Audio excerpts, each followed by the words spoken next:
आणि तिकडे नाशिकमध्ये नरहरी झिरवाळ बोलतायत, आपण थेट जाऊया. त्यांचं म्हणणं होतं अगोदर कोणी बोलतील नाही, तुम्ही बोला दोन्ही पक्षांच्या वतीने तुम्ही बोला ना. ते प्रश्न विचारतील तेव्हा मग बोल.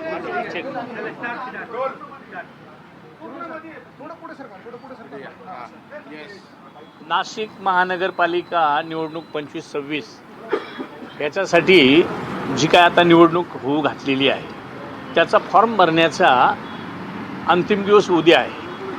आणि बऱ्याच दिवसापासून आम्ही सरकारमध्ये महायुती म्हणून त्या ठिकाणी काम करतो राज्यात.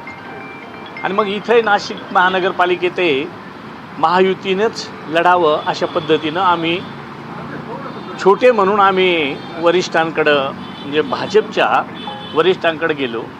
त्यांनी वेगवेगळ्या प्रकारे आम्हाला इथले पदाधिकारी असतील, इथले आमदार महोदय असतील, त्यांच्याबरोबर बसायचं सांगितलं. त्या पद्धतीनं आम्ही बसत गेलो. परंतु त्यांच्याकडून नंतर कुठल्याच प्रकारचा आम्हाला दिलासा किंवा वाटाघाटीच्या संदर्भात किंवा महायुतीच्या संदर्भात कुठलीच चर्चा त्या ठिकाणी झाली नाही.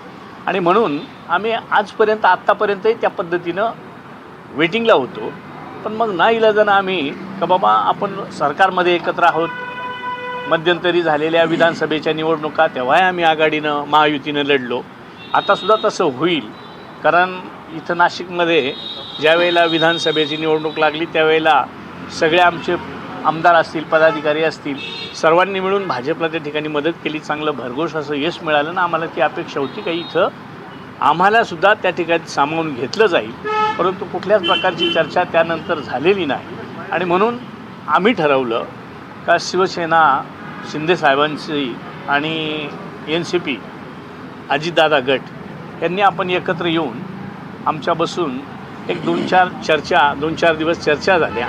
आणि त्या पद्धतीनं आम्ही एकत्र येऊन शिवसेना आणि NCP एकत्र येऊन आणि ह्या निवडणुकीला सामोरं जाण्याचं आम्ही ठरवलेलं आहे.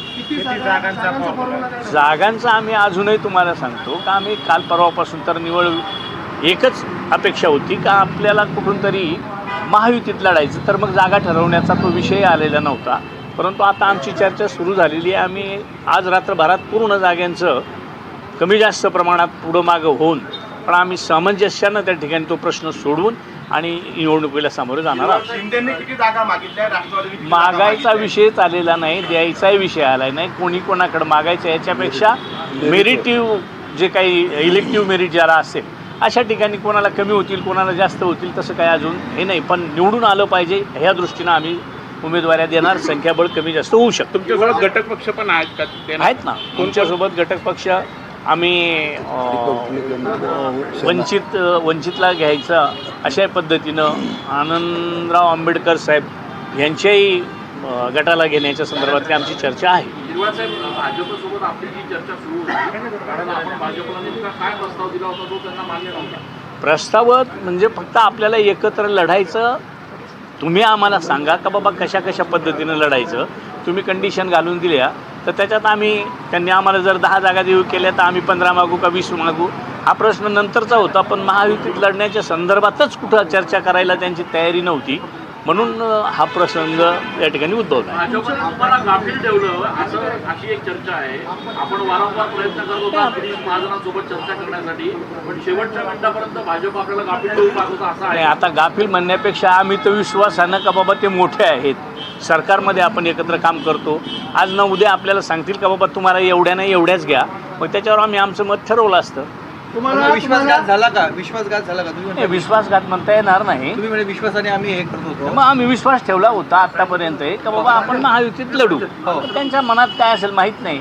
कदाचित त्यांना आम्ही असलो नसलो तरी काही फरक पडणार नसेल म्हणूनच त्यांनी तो निर्णय घेतला असेल. पण सत्तेमध्ये एका बाजूला असताना इथे पण तुम्ही बरोबर पाहिजे होते असं तुम्हाला वाटतं का?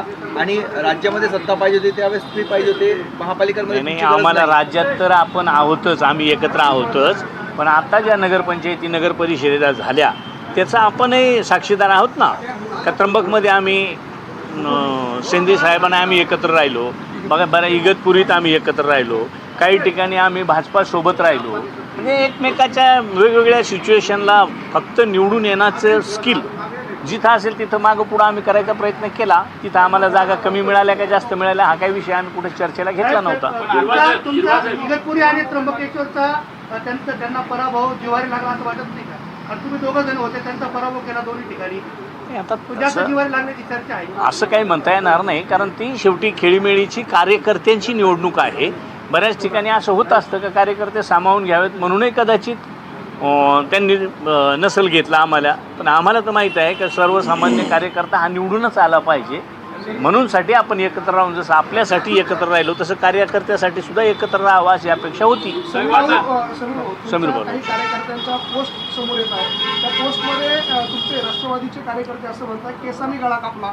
खरंच केसांनी गळा कापला आहे का तुमचा? कुणी कापला? तर तोच प्रश्न उपस्थित केला जातोय. तुमच्या कार्यकर्त्यांकडनं पोस्ट व्हायरल केले जातात आता की केसांनी गळा कापला म्हणजे आता कुणी कापला? सर्व सेंटरला थोडीशी या. मी काय कोणाचे काही पोस्ट बघितलेलं नाही आणि आम्हाला काय माहिती नाही. आम्ही आमच्या चर्चेमध्ये होतो. आम्ही आतापर्यंत जे आहे जसं हिरवळ साहेबांनी सांगितल्याप्रमाणे आतापर्यंत भारतीय जनता पक्षाबरोबर राहण्याचा आम्ही दोन्ही पक्षांचा हा निर्णय होता. परंतु तो न झाल्यामुळे आम्ही दोघांनी मिळून जे आहे 2-4 दिवसामध्ये जे आहे आमच्या वाटाघाटी सुरू होत्या.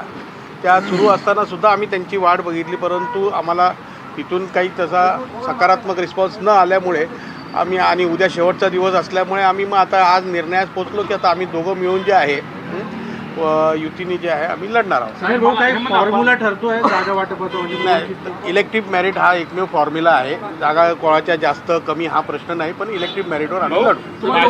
भाजप विरोधात लढण्यासाठी कोणते मुद्दे समोर घेऊन जाणार आता?